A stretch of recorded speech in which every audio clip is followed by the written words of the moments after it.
In part one, we discussed the most important position in the golf swing, the impact position. In part two, we are going to look at the other positions and see how they are linked to the fundamentals of impact. In the one position, the initial setup, there are several fundamentals that will help you achieve a proper impact position. First, let's look at the feet. You will notice that Grant has flared his left foot out a little. This allows him to make a good shift to the left during the downswing. If you don't flare the foot, the body will tend to resist this shift to the left. By flaring the foot, the weight moves to the front of the ankle and provides better support for the body weight. Grant has set his hands in front of the ball, which leans the shaft towards the target and places the low point of his swing in front of the ball. Grant has both arms extended, which creates a constant radius for his golf circle. His elbows are close together and resting on his chest. The creases in his elbows are pointing up, with his elbows pointing towards his hips. Ben Hogan called this having your elbows sunny side up. Grant has preset slightly more weight on his left side than his right. He does this by shifting his left hip a little to the left, which puts a slight tilt in his spine. Everything Grant does in the setup is done to simulate a mini impact position. This prepares the motion of the entire swing to arrive at a perfect impact position. Now let's look at his backswing. The three position is when the left arm is parallel to the ground in the backswing. Grant keeps his weight anchored to the left side and simply turns without shifting to the right. Jack Nicklaus used the phrase turning in a barrel. Keeping the low point of the swing in front of the ball is the critical objective of impact, and there is no value in shifting your weight to the right, which would move the low point behind the golf ball. Grant has maintained an extended left arm and has almost completed his wrist hinge. Grant has made a good shoulder turn, but he is also turning his hips. His belt buckle is now pointing to the right of his back foot. At the top of the backswing, Grant has moved even a little more to the left side. He still has a strong power angle in his wrist. He has turned his shoulders even more. He has also continued to turn his hips.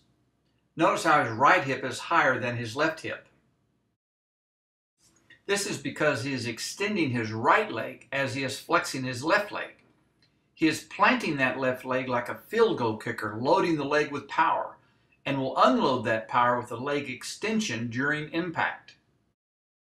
As Grant moves from position 4 to position 5, he shifts even more to the left on the downswing. While he is shifting, he is also beginning to turn his hips back to the ball. The downswing is a blend of shifting and turning to the left. Grant has not only held the angle in his wrist, has even increased it during the downswing. The sixth position is when the shaft is parallel to the ground. Notice how Grant has maintained that power angle. His hands have passed in front of the back foot before he has released the club into the golf ball. His weight is solid on his left side. In fact, Grant already has about 85% of his weight on his left before impact.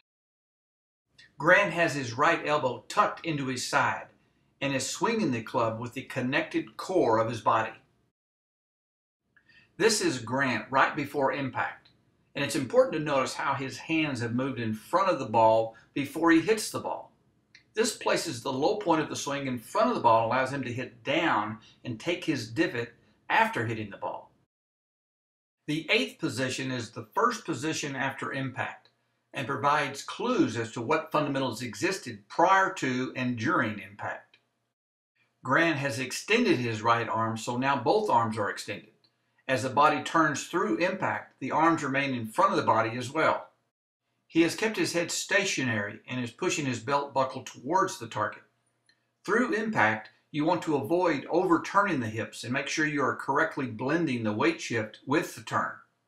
You can see how Grant is moving his left shoulder up and not around, while his right shoulder is moving down. Through impact, Grant has extended his left leg while flexing the right leg, which provides controlled power. You can see how his back foot is banking to the left, but not spinning during impact. This is the ninth position, which is when the right arm is parallel to the ground. Grant has both arms extended and his wrists are crossed. His right hand is under the left hand. He is beginning to re-hinge the shaft upward. You can't see it from this angle, but the back of the right wrist is still angled back slightly and not bowed to the left. During the golf swing, the wrists hinge up and down in both the backswing and follow-through, and not back and forth. You can also see how he has kept his elbows close together. Grant still has his eyes down, even though he is almost completely turned to face the target. Grant finishes in the classic pro finish, standing tall but slightly tilted to the right, right knee even with the left knee, body facing the target, back foot off the ground with only the toe touching the ground. That concludes this general overview of the essential fundamentals of the golf swing. There is a look about a fundamentally sound golf swing. If the look isn't there, chances are the fundamental isn't there. One of the principles of the On Target Golf Academy is if you want to play like the pros, then try to look like the pros. Any swing analysis begins with comparing the look of your swing in certain key positions to the pros and identifying the differences. Some of the differences are not fundamental differences, but only personal idiosyncrasies. Some of the differences may be fundamental differences but not have any correlation to a specific ball flight error you're trying to fix. But some of the differences will be fundamental and will have a direct correlation to the specific performance problem you are trying to improve. The On Target Academy's game improvement system will identify those key missing fundamentals, so the work you do will produce the greatest gain in lowering your score.